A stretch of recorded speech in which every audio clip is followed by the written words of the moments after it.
Hello guys, हमारे channel पर आपका स्वागत है। अगर आपको वीडियोस पसंद आ रही हैं तो प्लीज़ लाइक करें, कमेंट करें और शेयर करें। अगर आपने चैनल को अभी तक सब्सक्राइब नहीं किया है तो प्लीज़ चैनल को सब्सक्राइब करें। तारा, मनीषा और सासा तीनों ही ड्रिंक कर रही थी और सबसे ज़्यादा ड्रिंक तारा ही कर रही थी। मनीषा और सासा दोनों ही लिमिट में पी रही थी, लेकिन तारा लिमिट क्रॉस कर चुकी थी। उसकी आंखें नशे में झूल रही थी और कदम भी लड़खड़ा रहे थे, लेकिन फिर भी उसका खुद पर बहुत ज़्यादा कंट्रोल था। वो तीनों डांस फ्लोर पर आई और डांस करने लगी। इस वक्त उसने एक येलो कलर का क्रॉप टॉप और ब्लैक स्कर्ट पहनी हुई थी और अपने कर्ली बालों को खुला छोड़ा हुआ था। दिखने में वो बहुत ज़्यादा खूबसूरत थी, तो काफ़ी लोगों की नज़रें उस पर बनी हुई थी।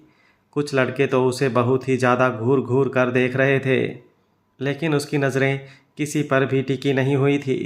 उसकी नज़रें तो किसी और का इंतज़ार कर रही थी, लेकिन उसके चेहरे को देखकर ये भी अंदाज़ा नहीं लगाया जा सकता था कि उसे किसी का इंतज़ार है। उसे अपने चेहरे के एक्सप्रेशन छुपाने बहुत अच्छे से आते थे। एक लड़कों का ग्रुप जो वहीं कुछ ही दूरी पर अपना ड्रिंक एंजॉय कर रहे थे, उनमें से एक की नज़र तारा पर बनी हुई थी। अब उसने अपने हाथों में पकड़ा हुआ वाइन का ग्लास काउंटर पर रखा और अपने दोस्तों के साथ उन तीनों की तरफ बढ़ने के लिए डांस करना शुरू कर दिया। लेकिन जब तारा ने उन्हें अपने पास देखा तो उसके चेहरे पर मुस्कुराहट आ गई। आखिर अब तो उसके डैडी को सामने आना ही पड़ेगा। वो पूरी तरह से एंजॉय करते हुए डांस कर रही थी और उसे यूं देखकर वो लड़का उसकी तरफ और भी ज़्यादा अट्रैक्टिव फील कर रहा था। वो उसके करीब हुआ और उसके कमर पर अपने हाथ रखने लगा, लेकिन उससे पहले ही कोई तारा के सामने आकर खड़ा हुआ और उसकी पीठ पर अपना हाथ रख कर उसे अपने करीब खींच लिया। तो तारा के चेहरे पर मुस्कुराहट आ गई। वो निर्भय की तरफ देखते हुए कुछ बोलने को हुई। उससे पहले ही उस लड़के ने निर्भय के कंधे पर अपना हाथ रखा और उसे अपनी तरफ घुमाते हुए बोला, तुझे यहाँ किसने बुलाया? चल दूसरी तरफ, मुझे डांस करना है इसके साथ। उसके यूं बोलने पर निर्भय एक्सप्रेशन लेस होकर उसे देखता रहा। जब उस लड़के ने निर्भय को चुप देखा तो एक बार फिर से बोला, तुझे सुनाई नहीं देता क्या? मैंने कहा ना, चल निकल यहाँ से।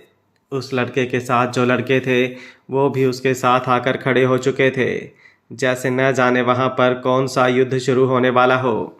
निर्भय ने कुछ दूरी पर खड़े अपने आदमी को इशारा किया तो वो दोनों वहाँ पर आए और उन लड़कों को पीछे की तरफ करने लगे। तो वो लड़के और भी ज़्यादा गुस्से में आ गए और निर्भय की तरफ देखते हुए बोले, कहीं का गुंडा है क्या तू? अपने आदमियों को बोल पीछे हटने को, फिर दिखाता हूँ मैं तुझे अपनी गुंडागर्दी। उसकी लैंग्वेज देखकर और उसका बोलने का तरीका देखकर निर्भय को गुस्सा आ रहा था, लेकिन उसने खुद को बहुत शांत रखा हुआ था। इस वक्त उसने एक वाइट कलर की कॉटन शर्ट पहनी हुई थी, जिसमें उसके एब्स साफ दिखाई दे रहे थे। क्लब में इस वक्त एसी चल रहा था और वो भी लो टेम्परेचर पे, लेकिन फिर भी उसे पसीना आ रहा था। होठों को गोल करते हुए उसने अपने ही सीने पर हल्की सी हवा छोड़ी और फिर उस लड़के की तरफ बढ़ा। उसकी हॉटनेस को देखकर तारा के चेहरे पर मुस्कुराहट बढ़ती जा रही थी और वहाँ खड़ी लड़कियों की सांसें सूख रही थी। सभी की नज़र इस वक्त निर्भय पर बनी हुई थी। जब वह उन लड़कों के पास पहुँचा तो उसके आदमी उन लड़कों के पास से हट गए और वो लड़का जल्दी से निर्भय की तरफ बढ़ा। उसने अपना पंच बनाते हुए उसके मुंह पर मारने की कोशिश की, लेकिन अगले ही पल निर्भय ने उसके हाथ को अपने हाथ में पकड़ लिया और फिर उसे ज़ोर से घुमाकर उसकी पीठ पर लगाते हुए बोला, ज़रूरी नहीं कोई लड़की तुम्हारे सामने एंजॉय कर रही है तो उसे तुम अपने एंजॉय करने का ज़रिया समझ लो। जिसे हाथ लगाने की तुम कोशिश कर रहे थे, मेरी होने वाली बीवी है वो। और मैं कौन हूँ ये जाकर निर्भय सिंह राठौड़ गूगल करना। निर्भय के मुंह से उसका नाम सुनकर ही उस लड़के की सारी हवा निकल चुकी थी। वैसे भी वो दर्द से चिल्ला रहा था, क्योंकि निर्भय ने उसका हाथ बहुत ज़्यादा कसकर पकड़ा हुआ था और उसे मरोड़ भी दिया था। उसके मुंह से अपने लिए बीवी शब्द सुनकर तारा के तो पैर ज़मीन पर ही नहीं लग रहे थे। वो मुस्कुराते हुए उसके पास आई और उसके सीने पर अपना हाथ रखकर बोली, chill my daddy, let me handle it. इतना कहकर वो उस लड़के की तरफ घूम गई। इस वक्त वो बहुत ज़्यादा नशे में थी, लेकिन फिर भी खुद पर पूरा कंट्रोल रखे हुए थी। उस लड़के की तरफ देखकर मुस्कुराती हुई बोली, he is my daddy but not sugar daddy. बहुत ही स्पाइसी डैडी है। इनके सामने गुंडागर्दी मत दिखाना, वरना नाचना तो दूर, ढंग से चल भी नहीं पाओगे। उस लड़के ने अब अपनी नज़रें भी झुका रखी थी। आखिर निर्भय सिंह राठौड़ के सामने कौन ही बोलना चाहेगा। पूरा शहर क्या, पूरी दुनिया जानती थी उसकी शख्सियत के बारे में। निर्भय के आदमी उन सभी लड़कों को बाहर की तरफ ले गए तो एक बार फिर से म्यूज़िक स्टार्ट हो गया। लेकिन अभी भी कई लोगों की नज़रें तारा और निर्भय पर बनी हुई थी। मनीषा और सासा डांस कर रही थी और निर्भय तारा को कमर से पकड़कर अपने बिल्कुल करीब करके खड़ा था। उसके चेहरे की तरफ देखते हुए बोला, मैंने मना किया था ना बबलगम क्लब आने के लिए, देखा ना तुमने अब क्या हुआ। अगर मैं नहीं आता तो वो लड़का तुम्हें टच। कहते कहते ही वो रुक गया था। वो ये बात अपने मुंह से पूरी भी नहीं कर सकता था। उसकी बात सुनकर तारा मुस्कुराने लगी। नशे में वो इस वक्त और भी ज़्यादा दिलकश लग रही थी। उसने अपने हाथ निर्भय की गर्दन के पीछे रखे हुए थे। वो मुस्कुराते हुए बोली, आपको खुद पर डाउट हो सकता है, लेकिन मुझे नहीं। मैं जानती थी आप आएंगे और मुझे सिर्फ आप टच कर सकते हैं। अगर किसी और ने ऐसी कोशिश भी की तो उसके हाथ तोड़कर उसी के हाथों में देना मैं जानती हूँ। निर्भय सिंह राठौड़ की होने वाली बीवी हूँ मैं, जशन सिंह शेखावत की औलाद। हाथ लगाना तो दूर, कोई गंदी नज़रें भी डालेगा तो आंखें निकालने का दम रखती हूँ।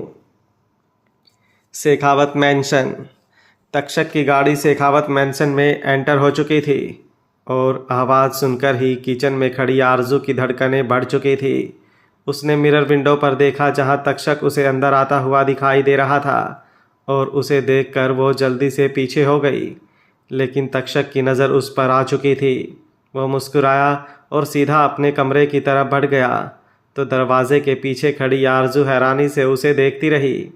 तक्षक मुस्कुराता हुआ अपने कमरे में आ चुका था। वो नीचे रुक सकता था, लेकिन जानबूझकर नहीं रुका क्योंकि उसे आरजू को ऊपर बुलाना था।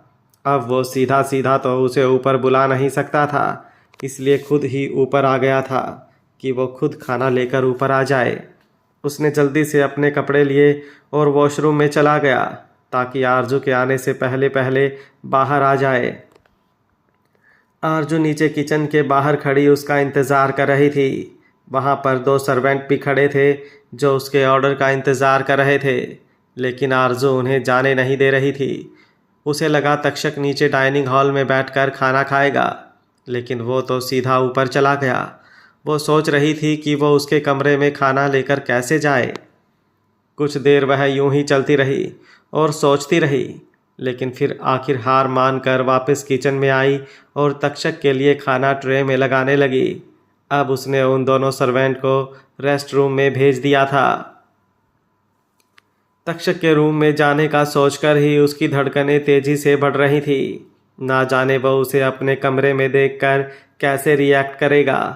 वो नीचे नहीं रुका, इसलिए उसे उसके मूड के बारे में भी नहीं पता था, जो पल पल बदलता रहता था। उसने खाना सर्व करते करते ही अपने हाथ पीछे खींच लिए और मन ही मन बोली, नहीं, मैं नहीं जाऊंगी। अगर उन्हें गुस्सा आ गया तो? उन्होंने मुझे गुस्से में कमरे से बाहर निकाल दिया तो? और अगर कमरे से क्या, सीधा घर से ही बाहर निकाल दिया तो मैं कहाँ जाऊंगी? नहीं, मैं नहीं जाऊंगी। उनके कमरे में नहीं जाऊंगी मैं। पर फिर अपनी उंगलियों को वापस आपस में ही उलझाते हुए वो वापस खाने की तरफ देखने लगी और मायूस सी होकर बोली, पर अगर उन्हें भूख लगी हुई तो? उन्होंने कहा था कि वो खाना घर पर आकर खाएंगे, मतलब उन्होंने बाहर कुछ नहीं खाया होगा और भूखे पेट को कैसे सोएंगे? मैं उन्होंने भूखे पेट कैसे सोने दे सकती हूँ? पर लेकिन उनके कमरे में कैसे जाऊँ? और उन्होंने जो दिन में फ़ोन किया था, मैंने उन्हें बदमाश गधा ना जाने क्या क्या बोल दिया। अब वो गुस्सा करेंगे तो मैं क्या करूँगी। खुद से ही सवाल करती हुई वो खुद से ही जवाब मांग रही थी। हार कर उसने खाने की प्लेट अपने हाथों में उठाई और किचन से बाहर निकली।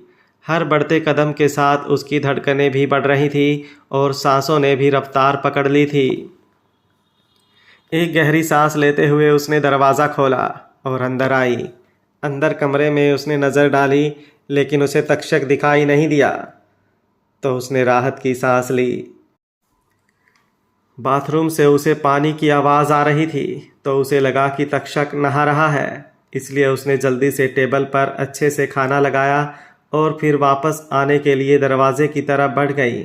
लेकिन वो दरवाजे से बाहर निकलती उससे पहले ही किसी ने पीछे से उसका हाथ पकड़ा और उसे अपनी तरफ खींच लिया। तो वो एकदम हैरान रह गई।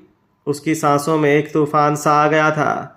उसे अपना बदन गर्म होता हुआ महसूस हुआ। तक्षक ने उसे दरवाज़ा बंद कर दरवाजे से लगाया और बोला, खाना सिर्फ टेबल पर रख कर नहीं जाना होता, खिलाना भी होता है। वो मुझे नींद आ रही थी। तो आरजू अटक अटक कर बोली। तक्षक उसे यूं अटकता हुआ देख मुस्कुराया और बोला, अच्छा, तो दिन में टीवी थोड़ा सा कम देख लेती, कुछ देर आराम कर लेती तो अभी इतनी नींद नहीं आती ना। उसकी बातें सुन आरजू की सांसें सूखने लगी थी। तक्षक कुछ सोचते हुए बोला, टीवी से याद आया, आज दिन में मैंने किसी से उसका नाम पूछा था, लेकिन उसने मुझे अपना नाम नहीं बताया, बल्कि मुझे ही कई तरह के नाम दे दिए। अब आरजू का चेहरा पूरी तरह से शर्म से भर गया। उसे बहुत ज़्यादा शर्मिंदगी महसूस हो रही थी। उसने अपना चेहरा नीचे की तरफ झुका लिया और अपने होठों को अपने दांतों में दबाने लगी। क्या क्या नाम दिए थे तुमने मुझे? हाँ, बदमाश, ग ग ग प्लीज़ मुझे माफ़ कर दीजिए। मुझे नहीं पता था फ़ोन पर आप हैं। मैं बेवकूफ़ी में वो सब बोल गई। प्लीज़ नाराज़ मत होइए, आरजू झट से बोली। अब उसने अपना चेहरा ऊपर की तरफ उठा लिया था। तक्षक अब उसके थोड़ा सा और करीब हुआ। दोनों ही इस वक्त बेहद करीब हो चुके थे, जिससे उनमें फासला बिल्कुल ना के बराबर था। और उसके इतना ज़्यादा करीब होने पर आरजू का अब और भी ज़्यादा बुरा हाल होने लगा था। तक्षक उसकी आंखों में देखते हुए बोला, मैं तुमसे नाराज़ नहीं हूँ, पक्का? आरजू भी उसकी आंखों में देखते हुए बोली। तक्षक ने अब कुछ नहीं कहा और उसका हाथ पकड़कर उसे टेबल की तरफ ले आया। आरजू हैरानी से उसे देख रही थी, बस किसी कटी पतंग की तरह उसके साथ साथ चलती जा रही थी। वहीं दूसरी तरफ ठाकुर मैंशन। आज मॉल में मन्नत जिस तरह से डर रही थी, उसके बाद अर्जुन एकदम हैरान रह गया था। वो उसे उसी वक्त वापस घर पर ले आया था, क्योंकि मन्नत उससे अलग होने को ही तैयार नहीं थी। वो बस उसके सीने से लगी रो रही थी। उसे यूं रोते हुए देख अर्जुन ने अपनी बॉडीगार्ड्स को अपने आसपास घेरा बनाने के लिए कह दिया था और उसे अपने सीने से लगाए हुए ही अपनी गाड़ी तक आया। और फिर उनकी गाड़ी जल्दी से ठाकुर मैंशन की तरफ बढ़ चुकी थी। घर पर आने के बाद भी मन्नत का वही हाल था। वो बस रोए जा रही थी और अर्जुन के सीने से लगी हुई थी, लेकिन अब वो रोते रोते सो चुकी थी। अर्जुन उसे चुप करवाने की हर एक कोशिश कर चुका था। उसे रोते हुए देखकर उसे बिल्कुल अच्छा नहीं लग रहा था। उसे भी बेचैनी हो रही थी, पर वो समझ नहीं पा रहा था कि आखिर अचानक से मन्नत को हुआ क्या। जब दोनों खाना खाने कैफेटेरिया में गए तो मन्नत बिल्कुल ठीक थी, लेकिन उसके बाद अचानक ऐसा क्या हुआ जो उसकी ये हालत हो गई। इस वक्त मन्नत अर्जुन की गोद में सिर रखकर लेटी हुई थी। अर्जुन ने ही उसे बेड पर लिटा दिया था, लेकिन उसके सिर को तकिए पर नहीं बल्कि अपनी गोद में ही रखा। ना जाने क्यों वो उसे खुद से दूर कर ही नहीं पा रहा था। वो उसका सिर अभी सहला रहा था। वो उसके बालों को सहलाते हुए बोला, मैं जानता हूँ तुम्हारे साथ बहुत बुरा हुआ है, जिसे शायद तुम कभी नहीं भूल पाओगी, लेकिन मैं पूरी कोशिश करूँगा कि मैं कभी तुम्हें तुम्हारे अतीत को याद भी ना करने दूँ। तुम्हारे अतीत को मैं नहीं बदल सकता, लेकिन तुम्हारी ज़िंदगी अब मुझसे जुड़ी है और मैं सिर्फ और सिर्फ तुम्हें खुश देखना चाहता हूँ। तुम्हारी आंखों में आंसू मेरा दिल जला रहे थे और अब इन आंखों में आंसू मैं नहीं आने दूंगा। आज जो भी हुआ मुझे उसका पता लगाना होगा। अगर कोई बात है जो तुम्हें परेशान कर रही है तो उसका ख़त्म होना ज़रूरी है। शेखावत मैंशन। आरजू सामने सोफे पर बैठी थी और तक्षक भी बिल्कुल उसके पास ही बैठा था। तक्षक के पास होने पर आरजू उसकी तरफ नज़रें तक नहीं उठा पा रही थी। वहीं आरजू को अपने पास महसूस कर तक्षक के दिल को सुकून महसूस हो रहा था। अब ये सुकून क्यों महसूस हो रहा था वो नहीं जानता था, लेकिन बस वो खुश था और उसके चेहरे पर मुस्कुराहट थी। उसने सामने ट्रे की तरफ देखा जहाँ पर कोफ्ते की सब्जी, आलू गोभी, रोटी, चावल और मीठे में मूंग दाल हलवा था। उसने पूरा दिन बाहर कुछ नहीं खाया था। वो वैसे भी बाहर का बहुत कम खाता था क्योंकि उसे सिर्फ अपनी बेबी डॉल के हाथों का खाना पसंद था और किसी और का बनाया खाना खाना तो दूर, वो देखता तक नहीं था। खाने की ट्रे की तरफ देखते हुए उसके चेहरे पर कुछ परेशानी भरे भाव आए, लेकिन जैसे ही आरजू की नज़रें ऊपर की तरफ उठीं, उसने अपना चेहरा नॉर्मल कर लिया। उसे ट्रे की तरफ देखते हुए आरजू बोली, क्या हुआ, खाना अच्छा नहीं लग रहा? अच्छा है, कहते हुए तक्षक ने खाना शुरू किया और आरजू चुपचाप उसे देखती रही। उसने अभी तक खाना नहीं खाया था क्योंकि वो तक्षक का इंतज़ार कर रही थी और अब उसे खाते हुए देख उसे और भी ज़्यादा भूख लग रही थी। वो जल्द से जल्द नीचे जाना चाहती थी ताकि खाना खा सके, लेकिन तभी तक्षक ने अचानक ही अपनी प्लेट में से एक निवाला उसकी तरफ बढ़ा दिया तो वो उसे देखती ही रह गई। वो लगभग सदमे में जा चुकी थी। तक्षक उसे अपनी प्लेट में से खाना खिला रहा है। उसे इस बात पर बिल्कुल यकीन नहीं हो रहा था। उसने हल्का सा अपना मुंह खोला और तक्षक ने निवाला उसके मुंह में डाला और बोला, वैसे खाना काफ़ी अच्छा बना लेती हो तुम, आपको पसंद आया? आरजू ने हैरानी और खुशी के मिले जुले भाव से पूछा। क्यों नहीं पसंद आना चाहिए था? कहते हुए तक्षक ने उसकी तरफ देखा तो वो जल्दी से बोली, नहीं ऐसा नहीं है, लेकिन आपको किसी और के हाथों का खाना पसंद नहीं आता तो मुझे लगा शायद नहीं पसंद आएगा। उसकी बात सुनकर तक्षक ने कोई जवाब नहीं दिया, बस चुपचाप खाना खाता रहा और साथ ही साथ आरजू को भी खिलाता रहा। अब आरजू को समझ नहीं आया कि कहीं वो नाराज़ तो नहीं हो गया, लेकिन उसके चेहरे के एक्सप्रेशन देखकर लग रहा था कि नहीं, वो नाराज़ तो नहीं है। आरजू की आधी जान तो तक्षक के मूड स्विंग से निकाल रखी थी। न जाने कब गुस्सा हो जाए और कब एकदम शांत। वो अपनी नज़रें चोरी चोरी से उस पर उठाती और उसके चेहरे को एक नज़र देखकर फिर से झुका लेती और उसकी इस चोरी को महसूस कर तक्षक के चेहरे पर मुस्कुराहट तैर रही थी। कुछ देर बाद दोनों का खाना खत्म हुआ तो आरजू बर्तन समेटने लगी, लेकिन तक्षक ने साथ ही लगे दीवार पर एक बटन प्रेस किया और कुछ ही देर में एक सर्वेंट उसके सामने थी। आरजू हैरानी से उसे देख रही थी। अब तो उसने खाना भी खा लिया था, तो अब वो उसे क्यों रोक रहा था? क्योंकि अभी भी तक्षक ने आरजू का हाथ अपने हाथ में पकड़ा हुआ था। शेखावत मैंशन से कुछ ही दूरी पर दो गाड़ियां एक दूसरे के आगे पीछे खड़ी थी, लेकिन एक गाड़ी में सिर्फ ड्राइवर था और दूसरी गाड़ी में ड्राइवर नहीं था, लेकिन पीछे की सीट पर दो लोग बैठे थे, जिनमें से एक सीट पर था और दूसरी उसकी गोद में। निर्भय सीट पर बैठा था और तारा उसकी गोद में थी। वो उसे नीचे उतारने के लिए कह रहा था, लेकिन तारा जिद करके बैठी थी कि वो उसे शेखावत मैंशन तक छोड़ने जाए। निर्भय उसे ड्राइवर के साथ भेज रहा था। बबलगम, अगर इस वक्त मैं तुम्हारे साथ चलूँगा तो अच्छा नहीं लगेगा। तुम्हारे मॉम डैड भी घर पर नहीं है, प्लीज़ समझा करो ना। वो उसे बहुत ही ज़्यादा प्यार से समझाने की कोशिश कर रहा था क्योंकि तारा नशे में थी और अगर वो गलती से भी उस पर गुस्सा करता तो उसका किया गुस्सा उस पर ही भारी पड़ जाता। तारा ने उसके गाल पर अपनी उंगली रखी और बोली, नो डैडी, आप ही मुझे छोड़ने जाएंगे तब भी मैं घर जाऊंगी, वरना मैं सारी रात आपकी गोद में बैठी रहूंगी।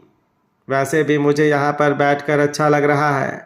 कहते हुए वो अपनी उंगली उसके गाल से उसकी गर्दन तक लाती हुई उसकी चेस्ट पर ले आई। निर्भय हल्की सी नाराज़गी दिखाते हुए बोला, तुम मुझे बहुत परेशान करने लगी हो बबलगम। आपको परेशान करना हक है मेरा। तारा भी मुस्कुराकर बोली, और अगर इतना ही परेशान मैंने तुम्हें किया तो? निर्भय अब थोड़ी सी सेलेक्टिव नज़रें उसके चेहरे पर डालते हुए बोला तो तारा मुस्कुराई और अपने होठ को हल्का सा अपने दांतों के नीचे दबाते हुए बोली, आपकी परेशानी झेलने के लिए तो मैं तैयार हूँ।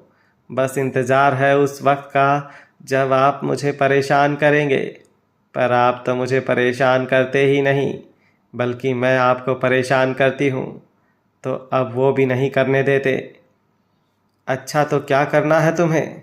निर्भय ने पूछा तो तारा हल्का सा उसके चेहरे पर झुकी और उसकी आंखों में देखते हुए बोली, बताऊं? बताओ।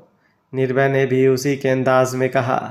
अगले ही पल तारा ने उसके होठों पर अपने होठ रखे और उसे बहुत ही ज़्यादा शिद्दत से चूमने लगी। वो निर्भय के होठों को बहुत ही ज़्यादा वाइल्डली किस कर रही थी और अपनी टंग से बीच बीच में उसके होठों पर लिक भी कर रही थी, जिससे निर्भय को गुदगुदी हो रही थी।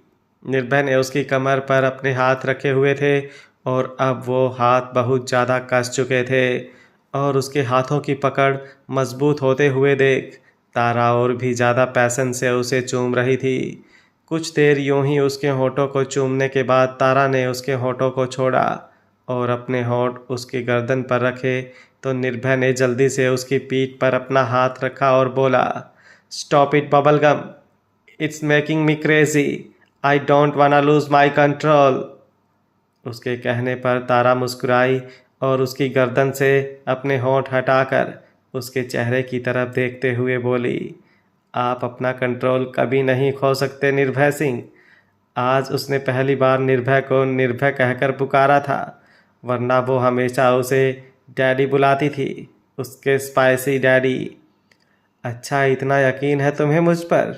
निर्भय ने बड़े ही दिलकश तरीके से पूछा।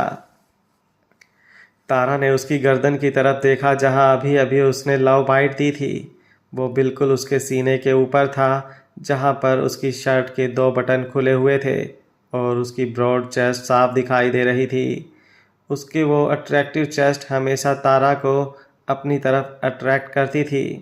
वो उस पर अपनी उंगलियां रखते हुए बोली, अगर आप पर विश्वास नहीं होता तो इस वक्त मैं आपकी बाहों में नहीं होती।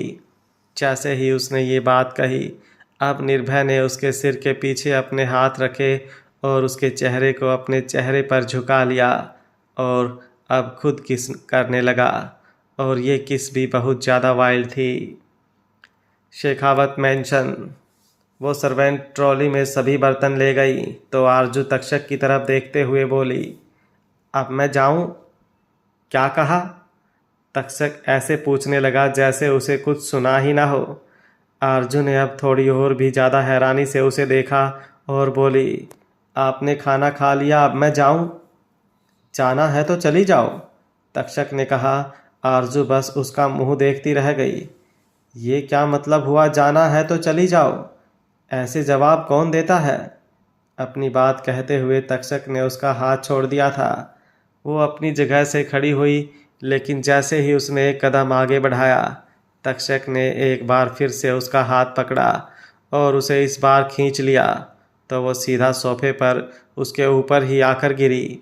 तक्षक ने उसे संभाल लिया था। अचानक ऐसे गिर जाने से आरजू की एक चीख निकली, लेकिन उसे चोट कहीं भी नहीं आई थी। तक्षक उसकी तरफ देखते हुए बोला, तुम्हें जाना है तो तुम जा सकती हो, लेकिन पहले अपना नाम बताओ। इस वक्त दोनों बेहद करीब थे। तक्षक बिल्कुल नॉर्मल था, लेकिन आरजू की तो सांसें सूख चुकी थी। वो पूरी तरह से तक्षक के ऊपर थी और तक्षक ने उसकी कमर पर अपने हाथ रखे हुए थे। आरजू के रोंगटे खड़े हो चुके थे और सांसों में उफान आना शुरू हो गया था। आपको मेरा नाम क्यों जानना है? आरजू ने बड़ी मुश्किल से कहा। उसे डर लगने लगा था कि कहीं तक्षक उसके बारे में जानने की कोशिश तो नहीं कर रहा।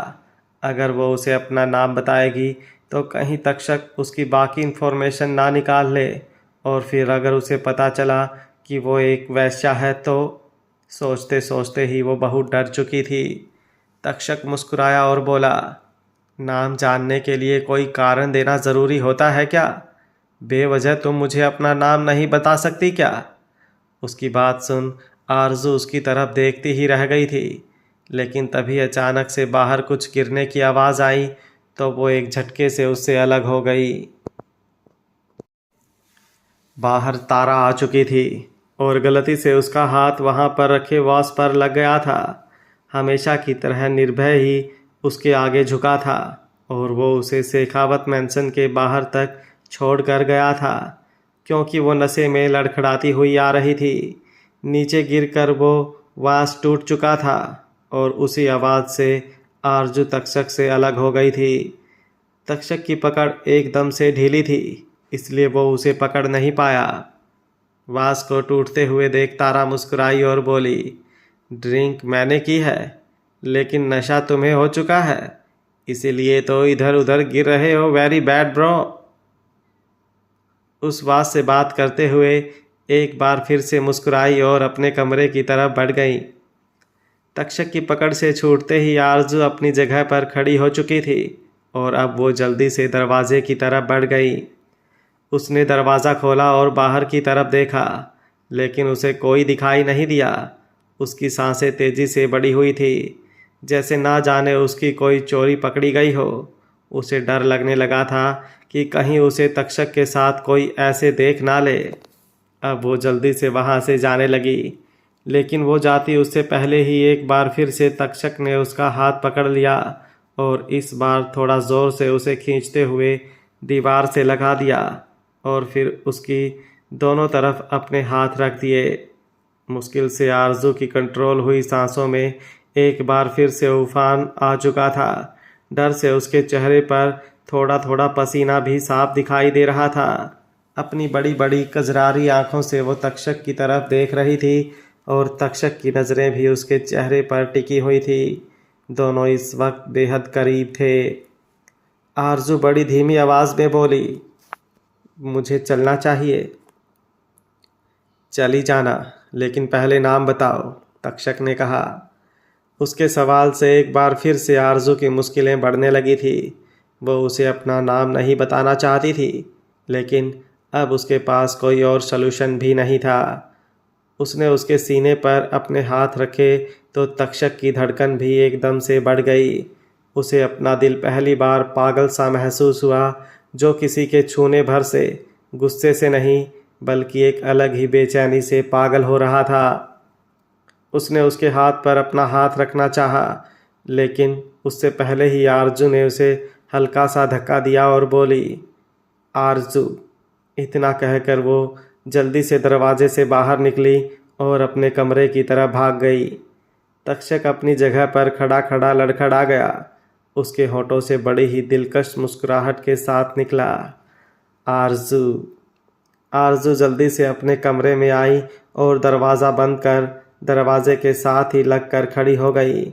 उसकी धड़कनों ने इस वक्त बेहद ज़्यादा शोर मचा रखा था और सांसों का तो हाल उससे भी ज़्यादा बुरा था। चेहरा बिल्कुल गुलाबी और आंखों में एक अलग ही खुशी झलक रही थी। वो मुस्कुराता हुआ अपने सीने पर हाथ रख बेड की तरफ आया और एकदम से पीठ के बल गिरते हुए बेड पर लेट गया। आरजू जो दरवाजे से लगकर खड़ी थी, उसने भी अपने सीने पर अपना हाथ रखा और अपनी धड़कनों को महसूस करने लगी। यूं ही अपने सीने पर हाथ रख वो बेड की तरफ आई और आराम से बेड पर लेट गई। एक मुस्कुराहट उसके चेहरे पर चिपकी हुई थी, जो जाने का नाम ही नहीं ले रही थी, और शर्म से लाल हुए गाल और भी ज़्यादा लाल होते जा रहे थे। कुछ ही देर में दोनों गहरी नींद में सो चुके थे। तारा का कमरा। तारा अपने कमरे में आ चुकी थी, लेकिन अपने कमरे में आने से पहले ही उसके फ़ोन पर फ़ोन आ चुका था, जो था निर्भय का। ये एक वीडियो कॉल थी। उसने इसलिए फ़ोन किया था ताकि देख सके कि उसकी बबलगम आराम से अपने कमरे में पहुंची और सोई या नहीं। उसने तारा को जल्दी से अपने कपड़े बदलने के लिए कहा, क्योंकि इस वक्त उसने जो कपड़े पहने हुए थे वो बहुत ज़्यादा टाइट थे। तारा एक शरारती मुस्कुराहट चेहरे पर लिए बोली, do you wanna C me daddy? जितनी तुम्हें देखने की चाहत है उतना ही ज़्यादा पेशेंस भी है मुझ में। बाबलगम, अब तो मैं तुम्हें तभी देखूंगा जब तुम वहाँ अपने कमरे में नहीं, यहाँ मेरे साथ हमारे कमरे में होगी। निर्भय ने अपने बेड पर अपना हाथ रखते हुए कहा तो तारा की मुस्कुराहट और भी ज़्यादा बढ़ गई। उसने अपने फ़ोन बेड पर ही रखा और फिर जल्दी से ड्रेसिंग रूम में जाकर अपने कपड़े बदल कर आई। कुछ ही देर में वो वापस निर्भय के सामने थी, लेकिन अब निर्भय उसे नहीं देख पा रहा था क्योंकि वो सो चुका था। उसका लैपटॉप ऑन था और उसमें वो सोया हुआ साफ दिखाई दे रहा था। उसे सोते हुए देख तारा एक बार फिर से मुस्कुराई और बोली, वैसे तो you are my spicy daddy. कभी कभी मुझे आप पर बच्चों की तरह प्यार आता है। उसने भी अपना फ़ोन तकिए से लगाकर बिल्कुल अपने पास रखा और फिर आराम से अपनी आंखें बंद करके सो गई। जब तक दोनों के फ़ोन चल रहे थे तब तक कॉल चलती रही और जब बैटरी ऑफ तो फ़ोन अपने आप ही ऑफ हो गया। तक्षक का रूम। तक्षक सो चुका था, लेकिन अचानक ही उसे एसी में भी पसीना आने लगा था। उसे बहुत ज़्यादा गर्मी हो रही थी और उसकी पूरी बॉडी बिल्कुल लाल हो चुकी थी। चेहरे पर रेशेस दिखाई दे रहे थे और सांसें भी उसकी बहुत ज़्यादा तेज हो चुकी थी। अपनी गर्दन पर वो अपने हाथ लगातार चला रहा था। अचानक ही गहरी सांसें लेता हुआ वो अपनी जगह से उठा और अपने माथे पर अपना हाथ लगाकर अपना पसीना साफ करने लगा। उसके हाथ पैर काँप रहे थे। दूसरी तरफ अपने कमरे में सो रही आरजू की भी आंखें अचानक से खुल चुकी थी। उसे भी बहुत ज़्यादा बेचैनी महसूस हो रही थी। बेचैन होती हुई वो अपनी करवट बदलने लगी, लेकिन जब बेचैनी कम नहीं हुई तो वो अपनी जगह पर उठकर बैठ गई। उसकी नींद बिल्कुल उड़ चुकी थी। उसने दोबारा लेटने की कोशिश की, लेकिन हल्का सा नीचे झुकते हुए ही वो एक बार फिर से उठकर बैठ गई। वो बेड से उतरी और बालकनी की तरफ आई ताकि ताज़ा हवा ले सके। उसे एक घुटन सी महसूस हो रही थी, लेकिन वहाँ आकर भी उसे सुकून नहीं मिल रहा था, इसलिए वो वापस अंदर आ गई। अंदर आकर भी उसे कुछ अच्छा नहीं लग रहा था। उसका सोने का बिल्कुल मन नहीं कर रहा था। उसे ऐसा लग रहा था जैसे उसकी नींद बिल्कुल उड़ चुकी हो। वो कमरे के दरवाजे तक आई और फिर दरवाज़ा खोलकर बाहर की तरफ झांकने लगी। बाहर नाइट बल्ब जल रहे थे, जिनसे वहाँ पर साफ देखा जा सकता था। अब वो बाहर आई और तक्षक के कमरे की तरफ बढ़ गई। उसके कदम खुद ब खुद चलते जा रहे थे, जिन्हें वो रोक भी नहीं पा रही थी। वो तक्षक के कमरे के बाहर आई तो उसकी बेचैनी और भी ज़्यादा बढ़ गई। वो उसके कमरे में जाने का सोच भी नहीं सकती थी, लेकिन ना जाने कैसे उसने दरवाजे पर अपना हाथ रखा और उसकी धड़कन तेज़ी से बढ़ने लगी। उसकी सांसें सूखने लगी। उसने दरवाजे को हल्का सा जोर लगाया तो दरवाज़ा खुल गया। शायद जब आरजू कमरे से बाहर गई थी तो तक्षक ने दरवाजे की तरफ ध्यान ही नहीं दिया। आरजू ने एक ही कदम अंदर बढ़ाया ताकि उसे तक्षक की गहरी गहरी सांसों की आवाज़ सुनाई देने लगी। कमरे में रोशनी बेहद कम थी। सिर्फ एक लाल रंग का नाइट बल्ब जग रहा था, लेकिन उसमें वो बेड पर बैठे तक्षक को देख सकती थी। उसे यूं बैठे हुए देखकर वो हैरान हो गई और अब उसे उसकी गहरी गहरी सांसों की आवाज़ और भी ज़्यादा साफ सुनाई देने लगी। कुछ दूरी से ही वो देख सकती थी कि इस वक्त वह बुरी तरह से कांप रहा है। तक्षक ने उसी वक्त बेड से उठने की कोशिश की, लेकिन शायद उसे उठा नहीं जा रहा था। अभी उसने अपना एक कदम बेड से नीचे रखा ही था कि उसके कदम लड़खड़ा गए और वो बेड पर वापस गिर गया। उसे यूं गिरते हुए देख आरजू जल्दी से उसकी तरफ भागी और उसे देखते हुए बोली, आप ठीक तो है ना? आप इस तरह से कांप क्यों रहे हैं? मेड मेडिशन, तक्षक कांपती हुई आवाज़ में बोला, लेकिन उसकी बात आरजू को ढंग से सुनाई नहीं दी। उसने जल्दी से कमरे की लाइट ऑन की और तक्षक को देखने लगी। उसे देखकर उसकी आंखें बड़ी हो गई थी। उसकी पूरी बॉडी लाल हो चुकी थी। उसे देखते ही उसे पता चल रहा था कि शायद उसे किसी तरह की एलर्जी हुई है। उसने जल्दी से उसके चेहरे को अपने हाथों में थामा और उसकी तरफ देखते हुए बोली, आपको ये एलर्जी किस चीज़ से हुई है तक्षक जी? आपको क्या चाहिए? आपकी दवाई कहाँ रखी है? आप फिक्र मत कीजिए, आप अभी ठीक हो जाएंगे। उसे इस हालत में देखकर उसकी जान निकल रही थी। अब ये जान क्यों निकल रही थी, इसका एहसास और इसका पता दोनों ही उसे नहीं थे, लेकिन उसकी सांसों ने भी जैसे थमना शुरू कर दिया था। तक्षक ने अपने कांपते हुए हाथ से सामने की तरफ इशारा किया तो वो जल्दी से उस तरफ भागी। वहाँ पर कुछ ड्रॉवर्स बनी हुई थी। उसने उन ड्रॉवर्स को खोला तो उसे एक मेडिकल बॉक्स दिखाई दिया। जल्दी से उस मेडिकल बॉक्स को लेकर वो वापस उसके पास आई और तक्षक की तरफ देखते हुए उनमें से दवाइयाँ निकाल कर बोली, इनमें से कौन सी दवाई आपको चाहिए? तक्षक ने अपने कांपते हुए हाथों से एक छोटी सी टैबलेट उसमें से उठाई और उसे अपने मुंह में रख लिया, लेकिन अभी भी उसका कांपना बंद नहीं हुआ था। उसकी सांसें अभी भी उखड़ रही थी।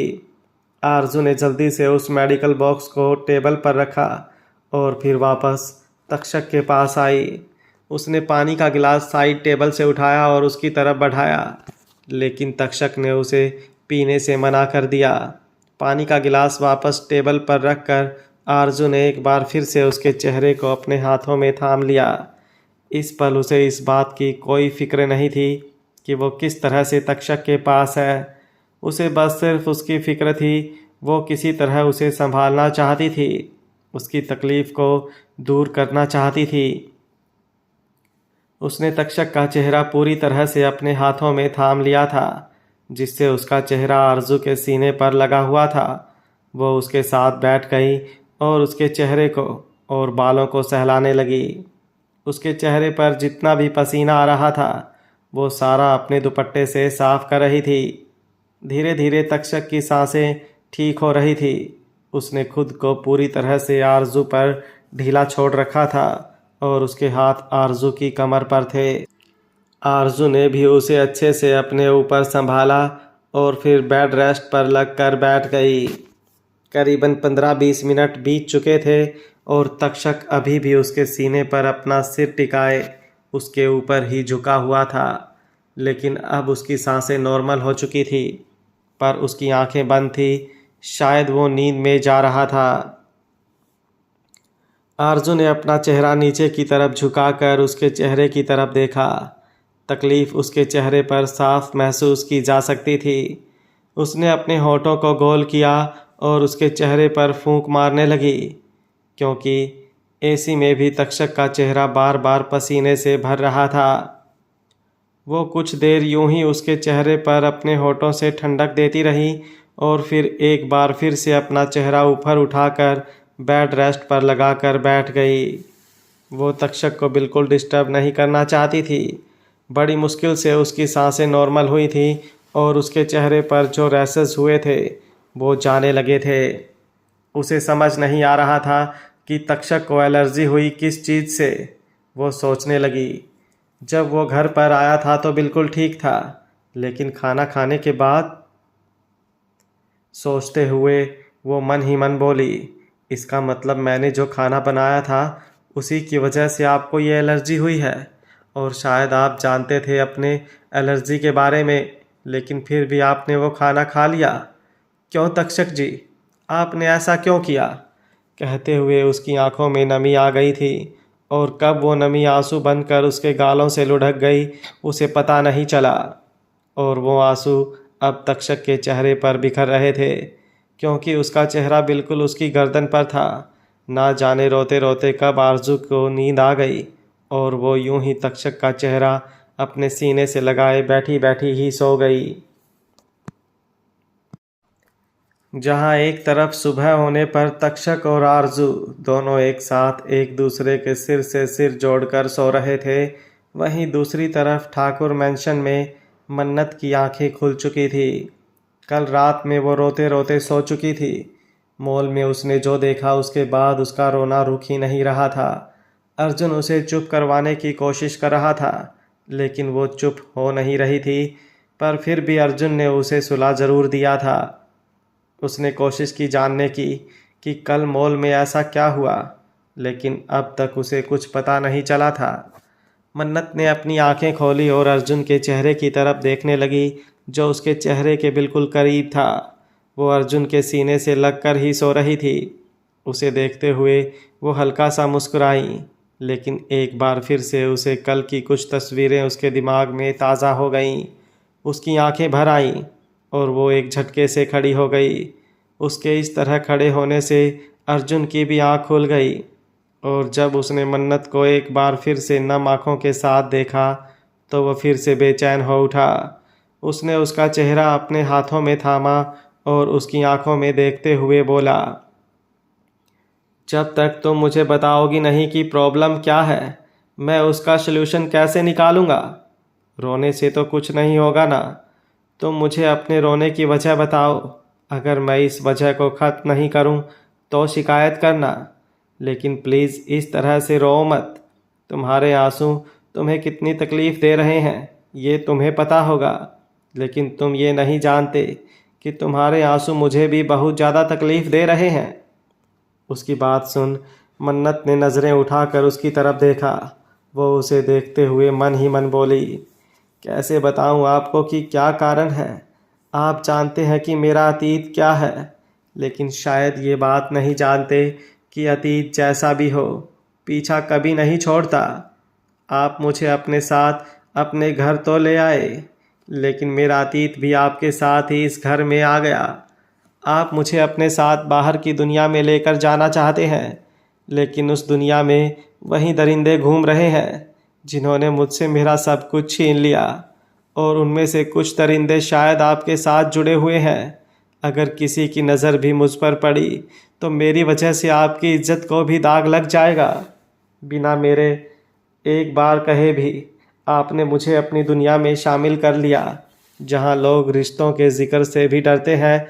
आपने एक वेश्या से शादी कर ली, और जिनकी इज्जत की कोई कीमत नहीं होती, उसे देखते वक्त भी आपकी आंखों में इज्जत की कोई कमी नहीं होती।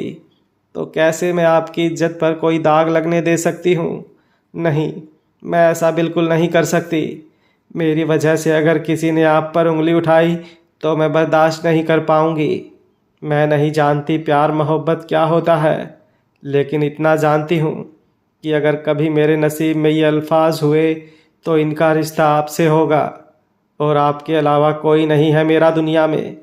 तो अपनी वजह से आपको बदनाम कैसे होने दे सकती हूँ। मेरी दुनिया की काली परछाई आप पर पड़े, इससे अच्छा मैं ही आपकी दुनिया से चली जाऊँ। उसे चुप देखकर अर्जुन एक बार फिर से बोला, बताओ ना क्या हुआ था कल मॉल में।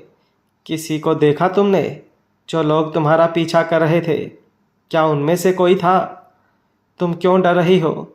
चाहे कोई भी हो, अब तुम्हें कोई कुछ नहीं कह सकता। मुझे बताओ तो सही क्या हुआ था। सिर दर्द, मन्नत उसकी आंखों में देखते हुए बोली तो अर्जुन हैरानी से बोला, क्या?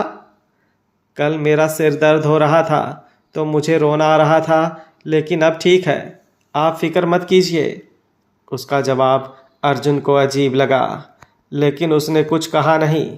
उसने साइड टेबल पर रखा फ़ोन उठाया और फिर नीचे किचन में फ़ोन कर 2 कप कॉफ़ी भेजने के लिए कहा।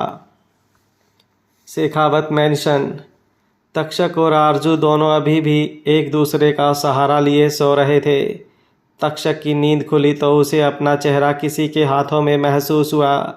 उसने अपनी आंखें खोली तो एकदम से उसकी आंखें बड़ी हो गईं, क्योंकि इस वक्त उसका चेहरा आरजू के सीने पर था। उसने जल्दी से अपना चेहरा उसके सीने से हटाया और उसके चेहरे की तरफ देखने लगा, जो अभी भी गहरी नींद में होने की वजह से बेहद सुकून भरा दिखाई दे रहा था। उसका सिर तक्षक के चेहरे के ऊपर झुका हुआ था, तो तक्षक ने उठने से पहले ही अपना हाथ उसके सिर के नीचे लगा दिया था। उसने बड़े ही प्यार से उसके चेहरे को थामते हुए उसे नीचे की तरफ झुकाया, जिससे उसका सिर तकिए पर आ जाए और वह उसे आराम से सुला सके। आरजू रोते रोते काफ़ी देर बाद सोई थी, तो अभी उसकी पूरी नींद नहीं हुई थी। तक्षक उसे आराम से सुलाकर खुद पर से उठ गया था, लेकिन उसकी नज़रें अभी भी आरजू के चेहरे पर बनी हुई थी। कल रात जो कुछ भी हुआ उसे सब याद था। कैसे आरजू ने उसे संभाला और उसकी फ़िक्र जताना, उसे दवाई देना, सब कुछ उसे अच्छे से याद था। वो उसके चेहरे पर झुका और बोला, मेरी वजह से तुम पूरी रात ढंग से नहीं सो पाई। जब मैं खुद को नहीं संभाल पा रहा था तो तुमने मुझे संभाला। तबीयत मेरी खराब थी और आंसू तुम्हारी आंखों से बह रहे थे। क्यों? कहते हुए उसकी नज़र आरजू के गालों पर छपे हुए आंसुओं के निशानों पर थी। वो जितना उसके चेहरे के करीब था उतनी ही तेज़ी से उसकी धड़कनें बढ़ रही थी। उसकी सांसें गहरी हो रही थी। वो थोड़ा सा नीचे और झुका और अपनी आंखें बंद कर आरजू के माथे पर अपने होंठ रख दिए। जैसे क्यों का जवाब वो आरजू से पूछ रहा था। अब एक उसी क्यों का जवाब उसे अपने दिल से भी चाहिए था कि आखिर उसने उसके माथे पर क्यों चूमा। वो आईने के सामने आया और अपने चेहरे और अपनी गर्दन की तरफ देखने लगा, जहाँ पर अब रैशेस बिल्कुल नहीं थे। एक नज़र फिर से आरजू पर डालकर वो बाथरूम में शावर लेने चला गया। कुछ देर बाद आरजू की आंखें खुली तो वो नींद में ही बिस्तर पर से उठी और अपनी जगह से खड़ी हो गई। उसे फ़िलहाल कल का कुछ भी याद नहीं था। उसे वॉशरूम जाना था, तो वो अंगड़ाई लेते हुए वॉशरूम की तरफ बढ़ गई, बिना ये सोचे कि वो अपने कमरे में नहीं, तक्षक के कमरे में है। उसने दरवाज़ा खोला और अंदर जाकर वॉशरूम इस्तेमाल कर वॉश बेसिन के आगे खड़ी हो गई। वो बाथरूम बहुत बड़ा था, इसलिए अभी तक तक्षक की नज़र भी उस पर नहीं गई थी। उसने अपना मुंह धोया और फिर अचानक ही उसे कुछ अजीब लगने लगा। उसे महसूस हुआ कि वो तक्षक के बाथरूम में है, क्योंकि यहाँ पर वो एक बार पहले भी आ चुकी थी और उस दिन तक्षक ने कितना गुस्सा किया था।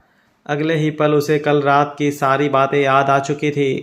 वो जल्दी से बाहर की तरफ जाने लगी, लेकिन जल्दबाजी में उसका पैर लड़खड़ा गया और वो धड़ाम से नीचे गिर गई। उसकी एक दर्द भरी चीख पूरे बाथरूम में गूंज गई। नीचे गिरने और इतनी तेज चीख की आवाज़ सुनकर तक्षक जल्दी से उस तरफ आया। इस वक्त वो शावर एरिया में था, जो कांच से कवर था, इसलिए उसे अभी तक आरजू के वहाँ आने का पता नहीं चला था। इस वक्त उसने एक जॉकी पहनी हुई थी। वो पूरी तरह से गीला था। आरजू नीचे ज़मीन पर गिरी हुई थी और उसने अपना हाथ अपने घुटने पर रख रखा था। तक्षक जल्दी से उसके पास नीचे बैठा, लेकिन उसे देखकर दर्द में भी आरजू ने अपनी नज़रें फेर ली, क्योंकि तक्षक के ऊपरी जिस्म पर कोई कपड़ा नहीं था और नीचे भी जो उसने पहन रखा था वह काफ़ी अजीब लग रहा था। उसे यूं देखकर उसके होंठ सूख चुके थे, लेकिन तक्षक को फिलहाल इस बात की कोई परवाह नहीं थी। उसने आरजू के घुटने पर अपना हाथ रखा तो आरजू काँप उठी।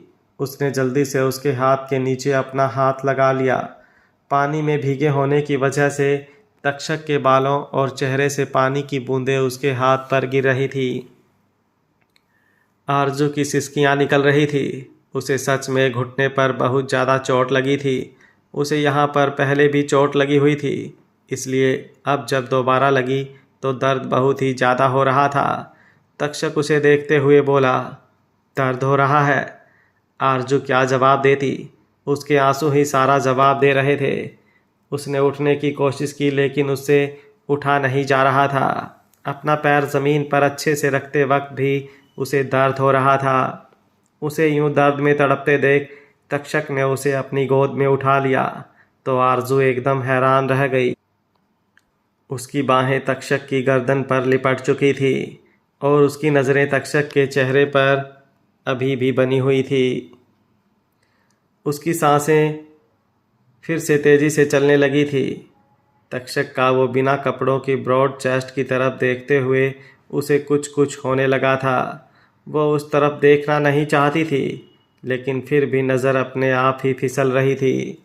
तक्षक उसे बाहर लेकर आया और बेड पर लिटा दिया तो बेड पर लेटते वक्त आरजू की एक बार फिर से आह निकल गई और उस आह ने तक्षक को एकदम से बेचैन कर दिया।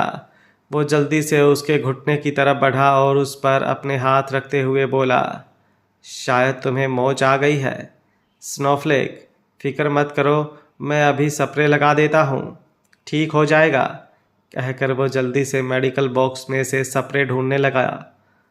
मेडिकल बॉक्स वहीं सामने टेबल पर ही रखा था। वो स्प्रे उसके पास लेकर आया और फिर अब एक दूसरे की तरफ देखते हुए दोनों की ही सांसें तेज़ी से बढ़ गईं, क्योंकि स्प्रे करने के लिए आरजू को अपने कपड़े ऊपर उठाने थे। इस वक्त उसने एक नॉर्मल सा प्लाजो सूट पहना हुआ था।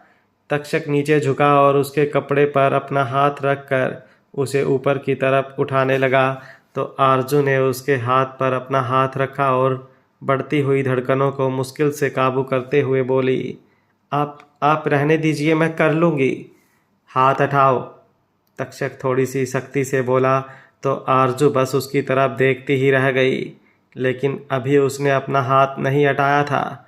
धड़कनों ने शोर मचा रखा था और पूरे शरीर में रोंगटे खड़े होने लगे थे। वो एक बार फिर से बोली, प्लीज़ आप रहने दीजिए, मैं अपने रूम में चली जाती हूँ, वहीं पर दवा लगा लूँगी। कहते हुए उसने अपने पैर पीछे की तरफ खींचे और उन्हें बेड से नीचे ले जाने लगी।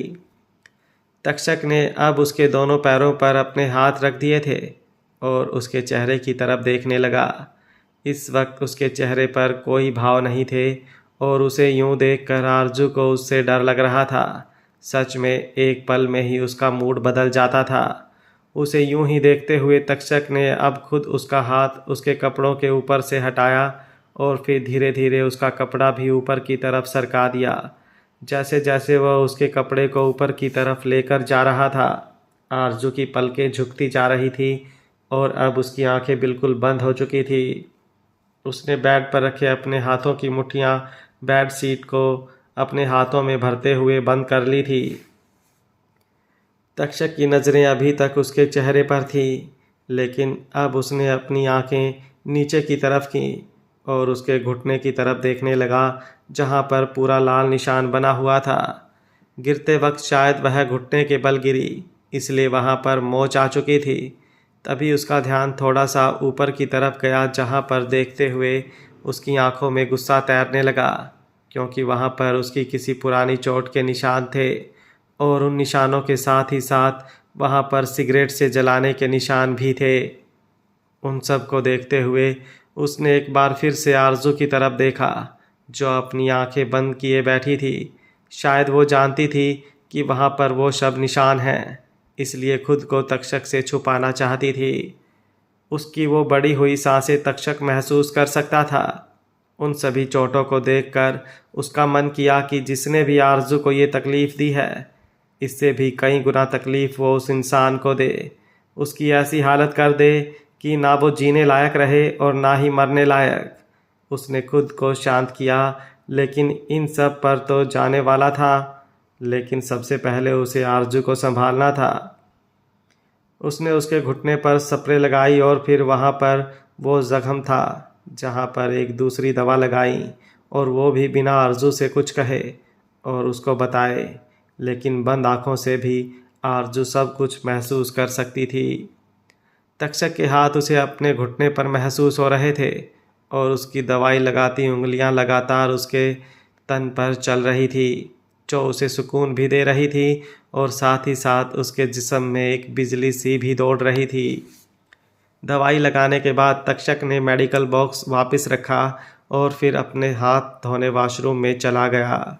जैसे ही वह हाथ धोकर बाहर आया, उसकी आंखें बड़ी हो गईं और चेहरे पर गुस्सा झलकने लगा। आरजू ने अपने पैर नीचे ज़मीन पर रखे हुए थे और बिस्तर से लगकर खड़ी थी। शायद वो उठने की कोशिश कर रही थी। उसने अपना कदम आगे बढ़ाया और एकदम चलते चलते ही उसके पैर लड़खड़ा गए और वो गिरने को हुई, लेकिन तक्षक ने उसे अपनी बाहों में संभाल लिया। हालांकि उसका गुस्सा अभी भी वैसा ही था। उसने पहले आरजू को आराम से बिस्तर पर बिठाया। आरजू के हाथ उसके सीने पर थे।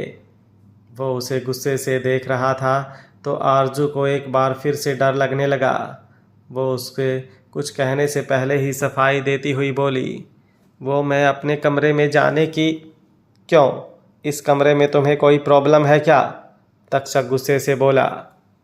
उसकी गुस्से भरी आवाज़ सुनकर आरजू बिल्कुल भीगी बिल्ली बन चुकी थी। वो धीमी सी आवाज़ में बोली, पर मैं यहाँ कैसे? मेरा मतलब मुझे शावर लेना है और मेरे कपड़े भी।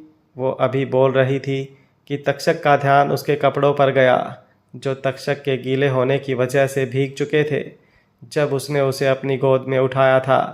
लेकिन फिर भी उसका गुस्सा शांत नहीं हुआ। वो उसे गुस्से में देखते हुए बोला, लेकिन तुम मुझे भी तो कह सकती हो ना, अगर तुम गिर जाती तो। कहते हुए वो उसके चेहरे की तरफ देख रहा था और उसकी बात सुन आरजू ने भी नज़रें उठाकर उसकी तरफ देखा। अनायास ही उसके मुंह से निकल गया, फिर क्या हो जाएगा, जहाँ इतने जख्म है वहाँ एक और सही। उसकी इस बात ने तक्षक का गुस्सा और भी ज़्यादा बढ़ा दिया। उसकी सांसें और भी ज़्यादा गहरी हो चुकी थी, लेकिन उसने कुछ कहा नहीं, चुपचाप आरजू को देखता रहा। आरजू एक बार फिर से बिस्तर से खड़ी हुई और चलने की कोशिश करने लगी। Australia Melbourne city. जशन और अति दोनों पहुंच चुके थे।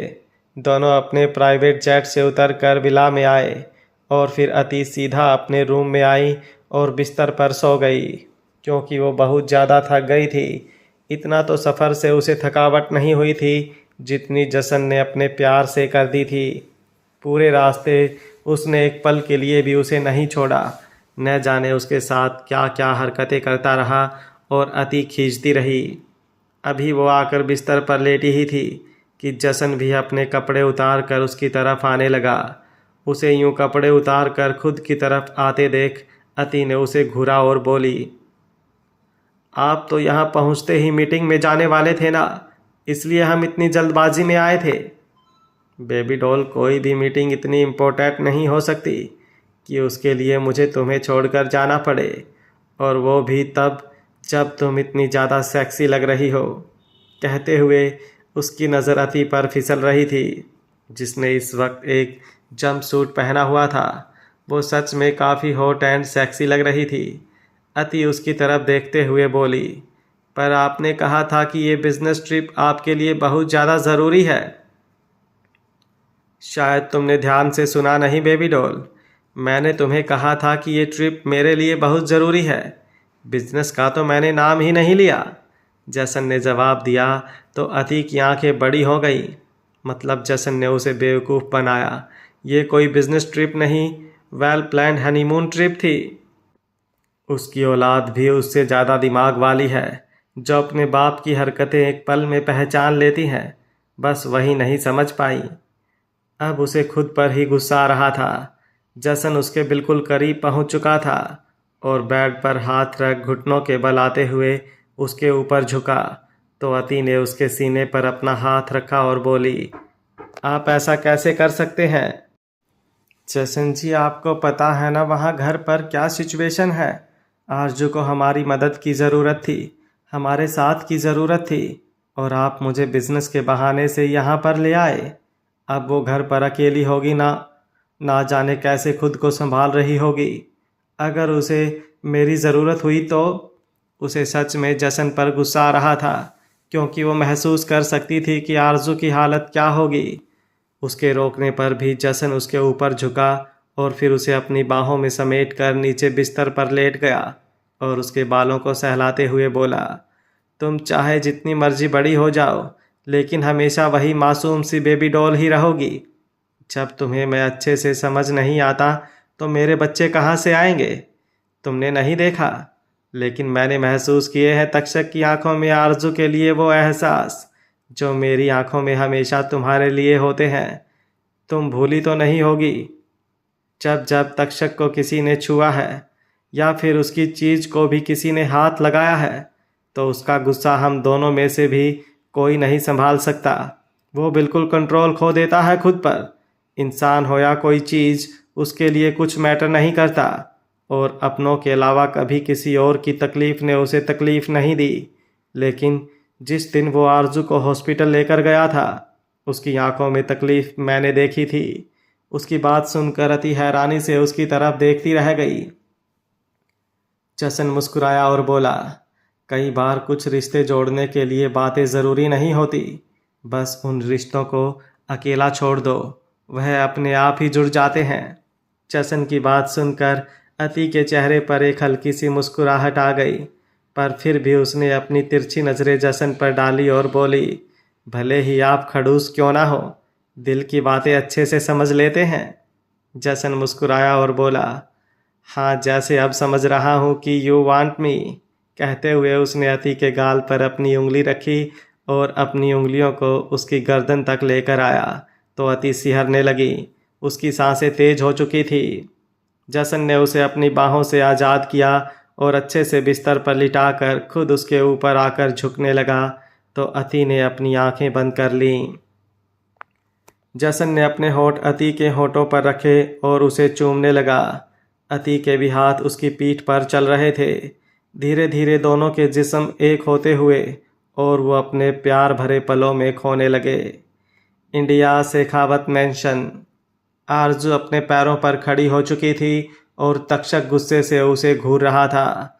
उसके कदम एक बार और लड़खड़ाए तो इस बार तक्षक ने उसे संभाला नहीं, बल्कि उसका हाथ पकड़कर उसे खींचा और पीछे दीवार से लगा दिया। उसकी आंखें इस वक्त अंगारों की तरह जल रही थी।